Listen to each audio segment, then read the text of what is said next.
Hello everyone, कैसे हैं आप सब लोग। तो अब हम स्टार्ट करते हैं अपना नेक्स्ट लेक्चर।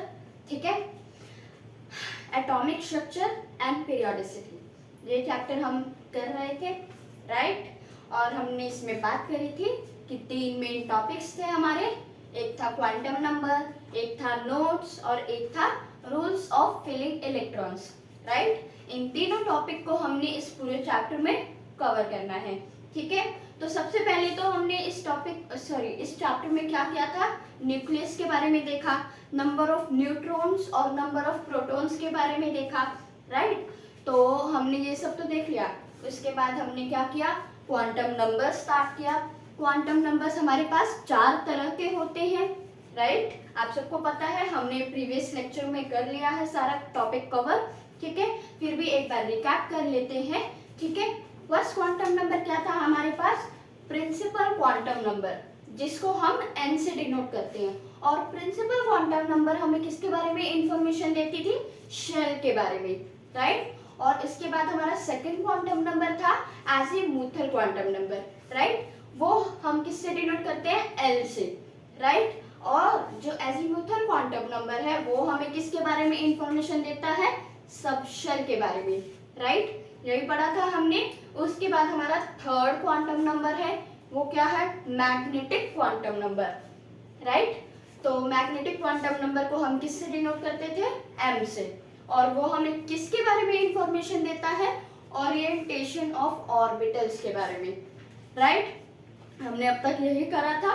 उसके बाद हमने किसके बारे में पढ़ा, स्पिन क्वांटम नंबर। ठीक है भाई, स्पिन क्वांटम नंबर को हम किससे डिनोट करते हैं, s से डिनोट करते हैं, राइट। और उसके बाद वो हमें किसके बारे में इंफॉर्मेशन देता है, इलेक्ट्रॉन्स के बारे में देता है, कितना रोटेट कर रहा है, क्लॉकवाइज करता है या एंटी क्लॉकवाइज करता है।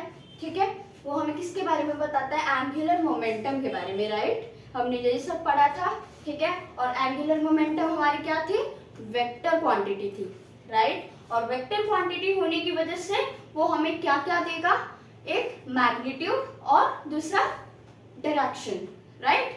तो अब हमने स्पिन क्वांटम नंबर में तो देख लिया था, जिसका फिक्स नंबर था +½ एंड -½ ओके। तो आज हम क्या स्टार्ट करेंगे, इसके बाद हमने नोट्स भी पढ़े थे, राइट। नोट्स भी पढ़े।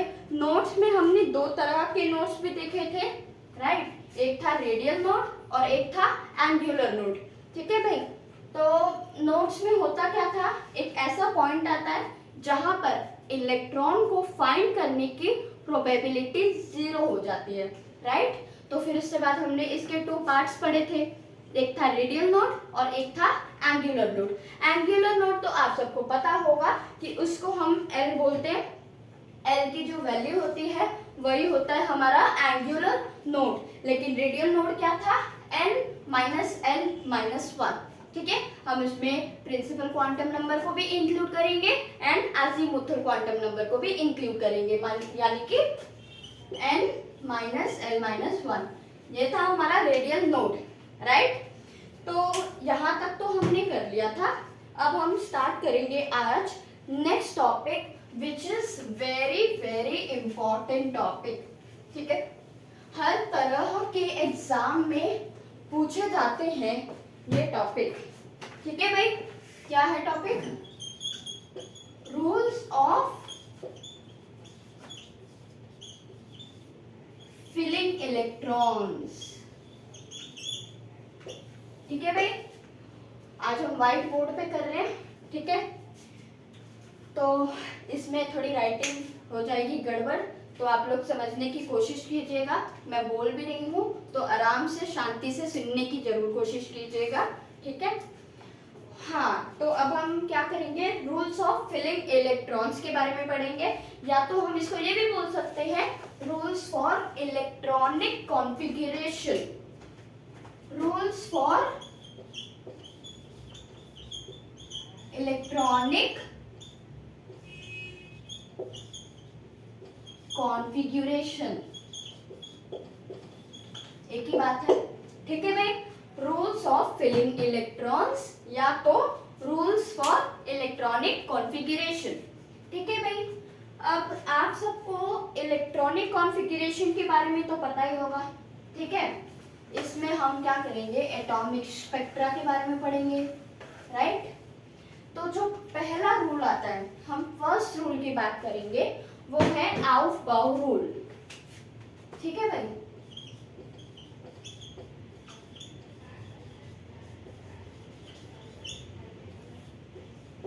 इसके बारे में क्या पढ़ा है आप लोगों ने, ये है हमारा फर्स्ट रूल यानी कि आउफबाउ रूल, ठीक है।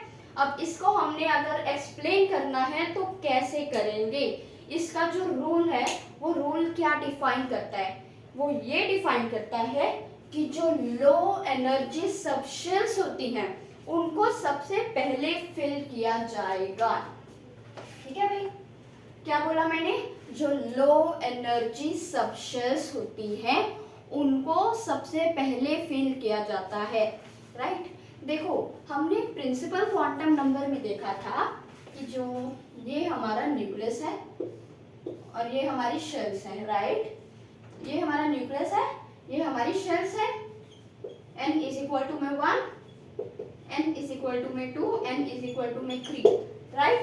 ये हमने किया था और उसमें हमने एक नोट डाला था।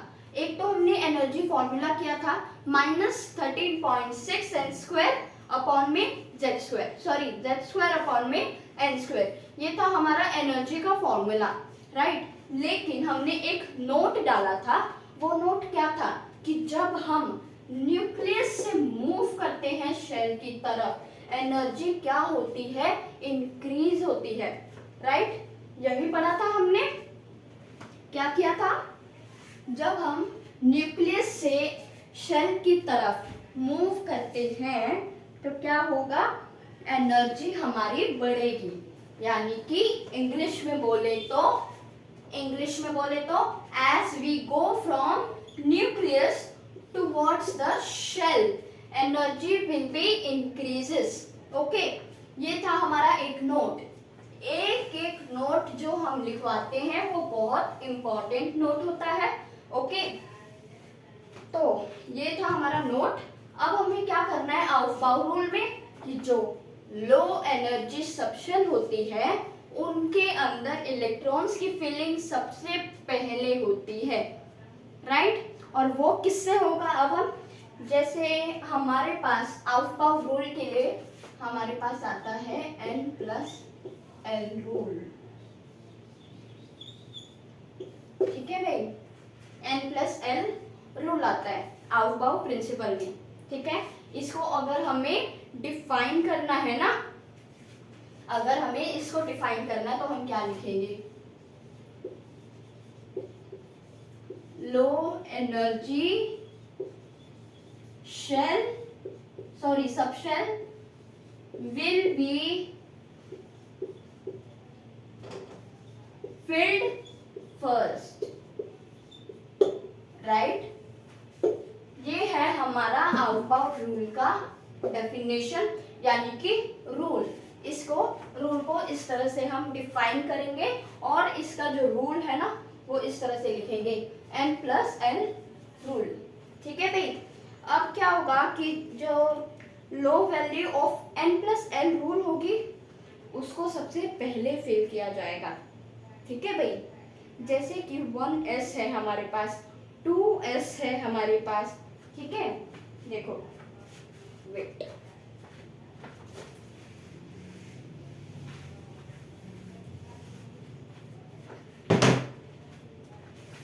क्या होगा कि जो n+l मतलब low energy value of n+l जो है that will be filled first, okay. तो क्या होगा हमारे पास 1s है अगर, ठीक है, 1s दिया हुआ है। 1 क्या होगा हमारा n की वैल्यू होगी, s क्या है सबशेल है, और सबशेल की वैल्यू किस तरह से फाइंड आउट की जाती है आप लोग को पता है, सॉरी जब l की वैल्यू 0 है तो वो क्या होता है, s सबशेल होता है, राइट। तो यहाँ पर अगर हमने निकालना है पूरा n+l रूल तो किस तरह से निकालेंगे, n तो हमारे पास 1 है, ठीक है भाई, n+l रूल लिख रहे हैं ना, तो 1 प्लस में 0, l तो हमारा 0 ही रहेगा क्योंकि s सबशेल है, राइट। तो क्या होगा आंसर, इसका तो 1 हुआ है ना।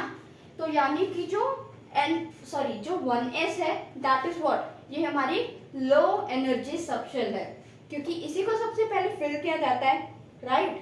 फिर आता है हमारे पास 2s, राइट। अब हम 2s का एग्जांपल लेते हैं। अब यहाँ पर n की वैल्यू हमारे पास 2 हो जाएगी, s सेम रहेगा यानी कि 0, l की वैल्यू, राइट। तो फिर 2 प्लस में 0, तो क्या होगा, ये है हमारी सेकेंड एनर्जी सबशेल, ठीक है। तो अगर मान लो हमें 1s और 2s में देखना हो कि किसकी एनर्जी ज्यादा है या कम है, ठीक है। मान लो अगर हम देखते हैं कि किस सबशेल की एनर्जी ज्यादा है, तो किसकी होगी, 2s की ज्यादा होगी, क्योंकि इसका जो वैल्यू आ रहा है n+l रूल का दैट इज 2, लेकिन इसका वैल्यू क्या आ रहा है, 1 आ रहा है। तो इसका मतलब 2s की वैल्यू 1 होगी, किससे, 1s से, राइट। लेकिन इसमें हमारा रूल क्या था कि जो 1s है यानी कि लो एनर्जी सबशेल जो होती है उनके अंदर इलेक्ट्रॉन को सबसे पहले फिल किया जाता है, ठीक है भाई। सिंपल सा रूल है, इसको पढ़ना पड़ता है बार बार, तभी जाके अच्छे से समझ में आएगा, याद रहना चाहिए ये रूल, ठीक है भाई। देखो अब क्या होता है कि जब n+l की वैल्यू अगर सेम होती है ना, तो हम n की वैल्यू देखेंगे। देखो अगर n प्लस वैल्यू सेम है, राइट, अगर हमारे पास n+l की वैल्यू सेम आती है तो हम क्या करेंगे, जब हमें पता करना है कि कौन सी लो एनर्जी सबशेल है, कौन सी हाई एनर्जी सबशेल है, तो इसको पता करने के लिए हमें क्या करना होगा, हमें n की स्मॉल वैल्यू देखनी है, यानी कि n की लो वैल्यू देखनी होगी, ठीक है भाई। जब n+l का वैल्यू जो आ रहा है ना, वो अगर सभी सबशेल की सेम है, तो हम कैसे पता करेंगे कि कौन सी एनर्जी सबशेल लो है, तो वो हमें n से पता चलेगा। जब हम n की सबसे छोटी वाली वैल्यू देखेंगे वो हमारी लो एनर्जी सबशेल होगी, ठीक है भाई। ये था हमारा एक और रूल, मतलब ओह माय गॉड, एक मिनट, चलो यही था भी, ठीक है।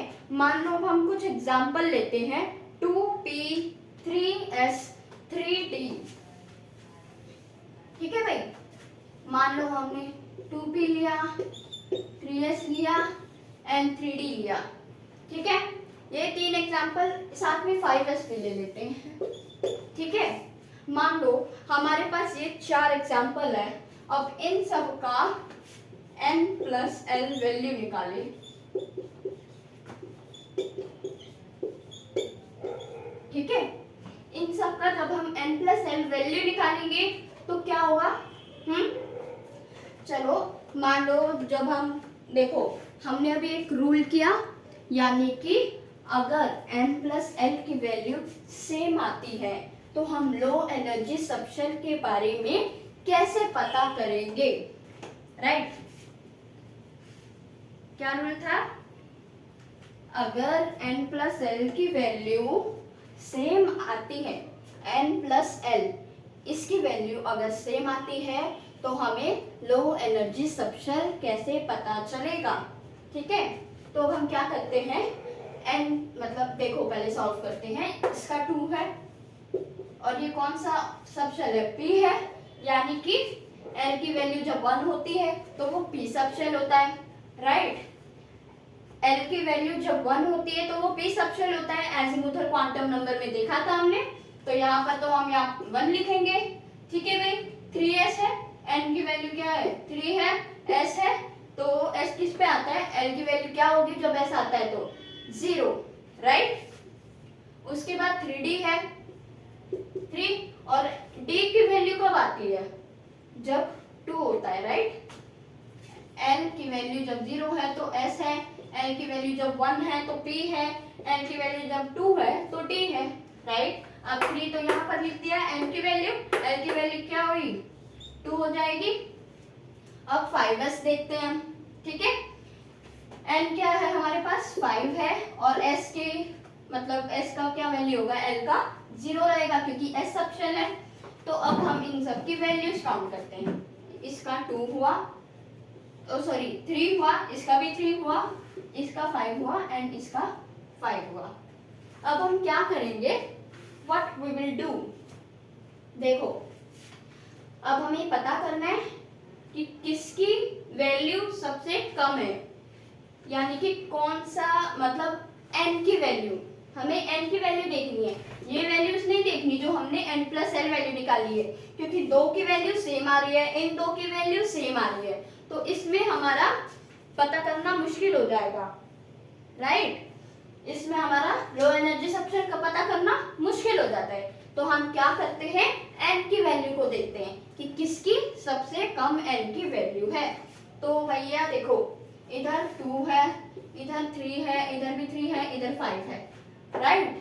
तो किस तरह से लिखेंगे, अब हम 2 ले लिया पहले, यानी कि 2p इसकी वैल्यू सबसे कम है, ठीक है। उसके बाद हमने ले लिया 3 + 0 यानी कि 3s, इससे बड़ी किसकी हो जाएगी फिर 3d, राइट। फिर आता है 5s। इस तरह से हमने लो एनर्जी सब्सट्रेट के बारे में पता करना है, ठीक है। ये याद होना चाहिए, दोबारा एक्सप्लेन कर देते हैं। यानी कि जब हमें पता करना हो कि n प्लस l, जब n प्लस l की वैल्यू सेम होती है तो लो एनर्जी सब्सट्रेट का पता करना मुश्किल हो जाता है। तो वो हम कैसे पता करेंगे, हम n की वैल्यू को देखेंगे, जिसकी n की वैल्यू सबसे कम होगी तो उसका एनर्जी सब्सट्रेट सबसे कम होगा, राइट। तो यहाँ पर 2p है, इसकी n की वैल्यू 2 है, इसका मतलब इसकी यानी कि 2p का एनर्जी सब्सट्रेट सबसे कम है, यानी कि 2p ऐसी सब्सट्रेट है जिसकी सबसे कम एनर्जी होगी, राइट। तो ये था हमारा एक रूल, यानी कि अफबाउ रूल हो गया ये, तो ठीक है भाई। ये एक कंडीशन थी, यानी कि जब सेम होती हैं वैल्यूज तो कैसे पता करें, ठीक है भाई। मान लो अब हमारे पास आ जाता है एनर्जी ऑर्डर, तो हमने देख ली कि कैसे निकालेंगे, राइट। ओके, तो इसका यही रूल होगा एक तो, यानी कि लो n प्लस l की वैल्यू क्या होगी, हैव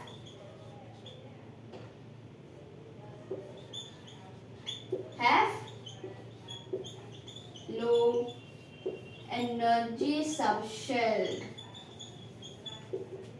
राइट। यही है हमारा वैल्यू, यानी कि Aufbau rule, Aufbau rule. Okay, तो इतना तो समझ में आ गया होगा सबको, आई होप। अफबाउ प्रिंसिपल यानी कि अफबाउ रूल, ठीक है भाई। अभी इसी में हमने अभी एटॉमिक स्पेक्ट्रा भी देखेंगे, यानी कि इलेक्ट्रॉनिक कॉन्फ़िगरेशन के बारे में, ठीक है। अब आप लोगों ने पढ़ा होगा कि जब हम इलेक्ट्रॉनिक कॉन्फ़िगरेशन बनाते हैं तो कैसे बनाते हैं।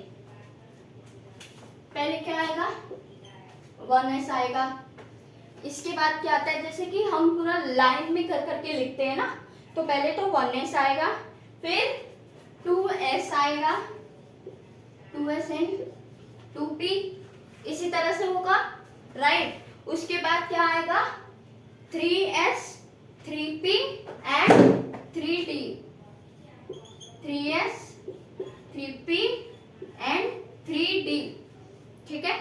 सबको याद आ रहा होगा कि हमने ये सब किया हुआ है, राइट, इलेक्ट्रॉनिक कॉन्फ़िगरेशन का सीरीज देखने के लिए। उसके बाद क्या लिखेंगे, 4s, 4p, 4d, 4f, 4s, 4p, 4d and 4f, right. उसके बाद हम लिखेंगे 5s, 5p 5D 5S 5S 5P 5D and 5F। अब 6 भी आ जाएगा, लेंथेनाइज जिसमें आते हैं, राइट, यानी कि 6S 6P एंड 6D। ठीक है भाई। फिर हमारे पास आता है 7S 7P। ठीक है भाई, इतना हमारा इलेक्ट्रॉनिक कॉन्फ़िगरेशन है। ठीक है, तो इसे किस तरह से करेंगे अब हम, जैसे पहले तो 1S ऐसे क्रॉस किया हमने, राइट, लाइन में अगर लिखना है तो ऐसे ही करेंगे ना।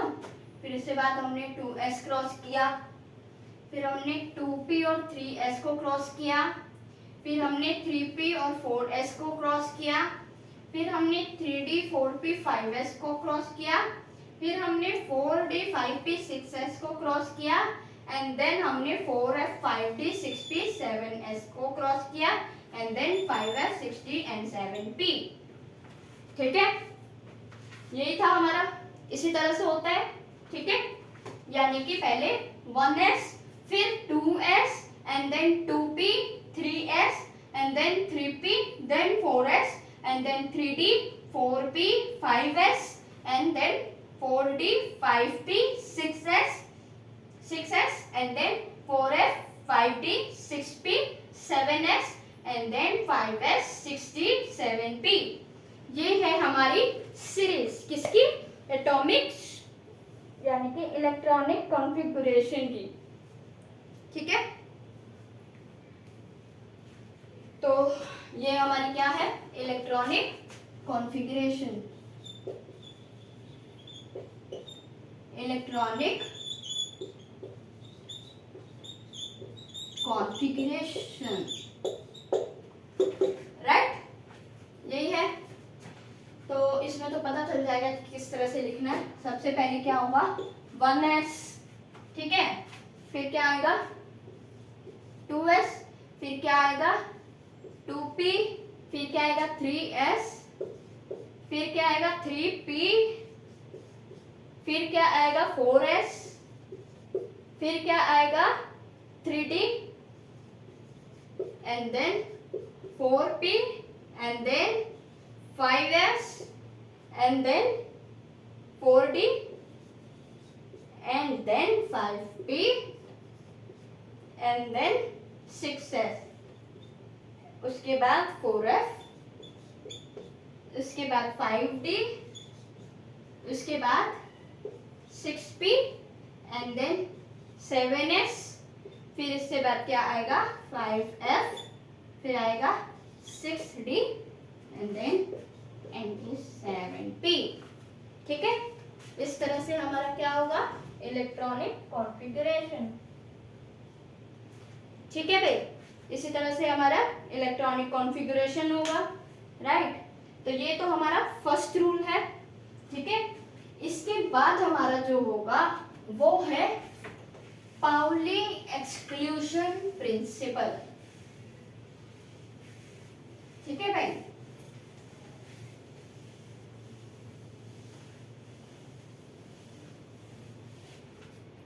हमारा फर्स्ट रूल तो कंप्लीट हो गया, यानी लो एनर्जी सब्सटेंस को सबसे पहले फिल किया जाता है। ठीक है, लो एनर्जी सब्सटेंस को सबसे पहले फिल किया जाता है, ये हमारा आउटबाउंड रूल है। तो अब जो हमारा सेकंड रूल स्टार्ट होगा वो है पाउली एक्सक्लूजन प्रिंसिपल। इसको हम नेक्स्ट वीडियो में करेंगे। ठीक है, फिलहाल के लिए बस इतना ही करते हैं। ठीक है, आई होप आप सबको समझ में आता हो। कोई भी प्रॉब्लम हो कमेंट्स में आप लोग डाउट कर सकते हैं। ओके, कमेंट्स में आप लोग मुझसे पूछ सकते हैं जो भी डाउट है आपको। ओके, तो हमारा आज का फर्स्ट टॉपिक यानी कि आउटबाउ प्रिंसिपल कंप्लीट हो चुका है। हमने क्या स्टार्ट किया, रूल्स ऑफ फिलिंग इलेक्ट्रॉन्स यानी कि rules for electronic configuration. Okay, तो ये हमारा आज फर्स्ट टॉपिक था यानी कि आउटबाउ प्रिंसिपल। ये तो कंप्लीट हो गया है। इसके बाद हम क्या करेंगे, पाउली एक्सक्लूजन प्रिंसिपल। ओके, फिलहाल के लिए बाय बाय, टेक केयर।